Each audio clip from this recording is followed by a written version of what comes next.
Méditation du 27 juillet. La normalité de la fin des temps. Quand les hommes diront paix et sécurité, c'est alors que soudainement la ruine fondra sur eux et ils n'échapperont point. 1 Thessaloniciens 5, verset 3. Le Nouveau Testament décrit une série d'événements spectaculaires qui se produiront dans les derniers jours. Mais il semble en même temps indiquer que ces jours seront normaux pour beaucoup de gens. Comment concilier ces deux idées? Il est vrai que beaucoup d'événements inhabituels et catastrophiques auront lieu. Les descriptions de l'Apocalypse sont effrayantes et difficiles à imaginer. D'une part, d'autant plus que les Écritures nous avertissent qu'il y aura des persécutions et du mépris pour la foi chrétienne. Mais Jésus et Paul nous disent que les gens continueront à faire des choses normales comme acheter, vendre, planter et construire. Voir Matthieu 24, verset 38. D'autre part, ils proclameront même paix et sécurité. La raison pour laquelle les derniers jours sembleront normaux à la plupart des gens est qu'ils regarderont le monde avec les yeux de l'incrédulité et non avec ceux de la foi. Mais pour ceux qui ont foi en Dieu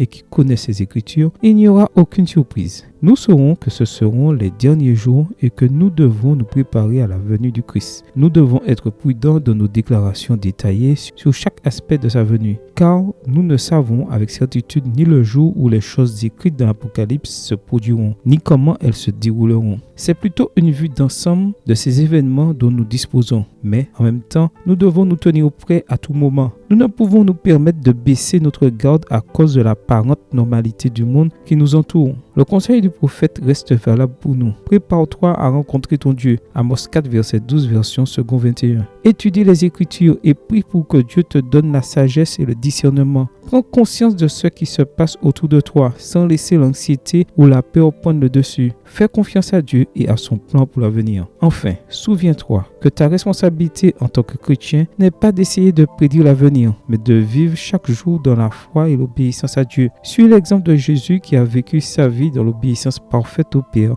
et qui lui a fait confiance, même dans les moments les plus difficiles. Puisses-tu faire de même aujourd'hui? Prépare-toi à rencontrer ton Dieu. Amen. Bonne journée à toi et que le Seigneur te bénisse.